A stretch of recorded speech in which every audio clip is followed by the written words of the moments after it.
So I think of strategic partnerships often how I think of, the friends that you sort of bring closely into your network. With a strategic partnership, you really are looking for quality over quantity. And so I would want fewer but more impactful partnerships. So that's sort of step one for how I think about it, how I approach it. I think the second is always making sure that incentives are aligned so that you're actually, building on the partnership and driving momentum. And then the third is, just really the importance of partnerships today more than ever. And so with the market trends you and I just referenced, and sort of the industry being disrupted, I think that, everyone sort of needs to come together. But when you come together, you need to think through of, few and impactful partnerships. And so for us, kind of two to spotlight that have been really exciting. On the global front, we've had a fantastic partnership, and we recently made an investment in InfoSum. And so, if we think about the market trends where first-party data activation is more important than ever as regulation increases, as the cookie goes away, and as identity becomes much more pronounced part of brands and agency strategy, having InfoSum as a partner that allows us to, safely onboard first-party data and activate it is incredibly important to us at Xandr. And another one, when we think about the way that audiences have been in such demand by brands and agencies, I think of IPG. And so everything that they're doing with Matterkind, strategically investing in data, technology, and addressable media is completely on brand for Xandr. And it's really exciting to see the look beyond demos to drive results. And so I think those are those are two examples that I think of. And I want to just ask you some thoughts about opportunities for the platform and this solution globally. Yeah, I think what's great about the fact that the US has sort of been leading in the trends, and that outside of the US that they're following, is you get to be a few steps ahead. And so what we're seeing in markets like APAC and EMEA and LATAM is that they're expected to become even more powerful, and there's going to be more opportunities to grow. And so the same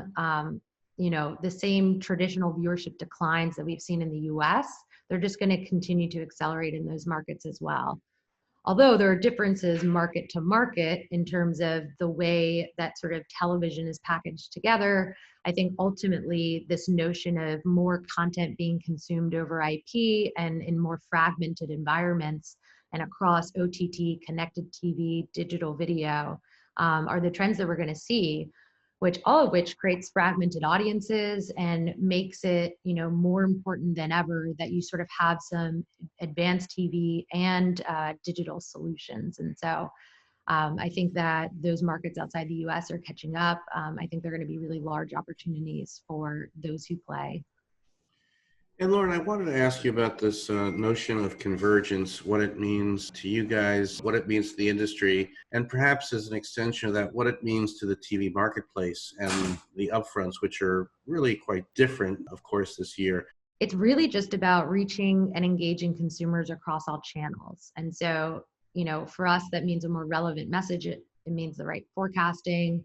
But if you think about it, consumers just aren't tuned into the same one live stream at the same exact time. They're consuming in so many different ways and so many different channels, which creates a ton of complexities to reach them. And so for the opportunity ahead and sort of the solution of convergence and what that means in terms of the way that the industry needs to think about it is unifying, automating, planning, activation, and measurement, and attribution. And so all of those audiences that live across those premium environments, we need to find the technology and the data to really connect and allow you to plan and forecast across those screens.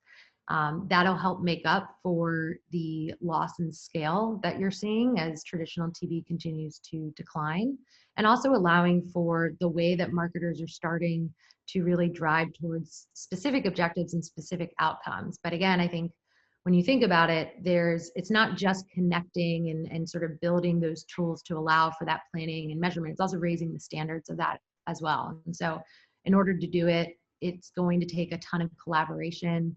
And I think working together across many platforms and many partners, in a lot of the ways that we've been working with, other programmers, not just Warner Media, in AMC and in Disney, I think it's going to just provide a trusted, streamlined platform and opportunity for more marketplaces in doing that. And so I'm really excited about Convergence. I think as it relates to your question on the upfronts, I mean, I think the upfronts, obviously, and I've heard this many times in a lot of your conversations, Andy, the upfronts are experiencing a really different moment. But I think there's a lot of elements of the upfronts that have been changing over time, in the sense that brands and agencies, they've wanted for a long time to have more of a portfolio view, where the upfronts isn't just about, as traditional continues to decline, it's not just about mass reach and scale. It's also about a lot of other, parts of the strategy that meet certain objectives. And so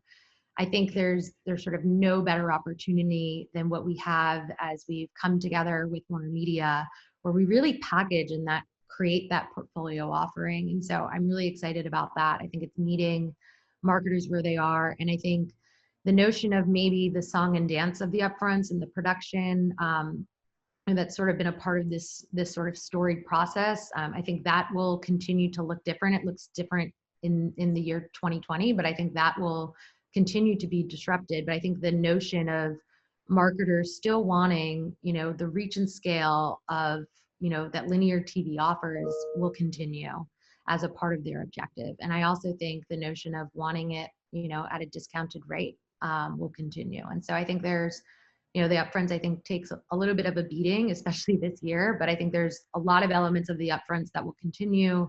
And I think for me, it's more just how do you offer brands and agencies more of a portfolio view of offerings so that they can meet those objectives.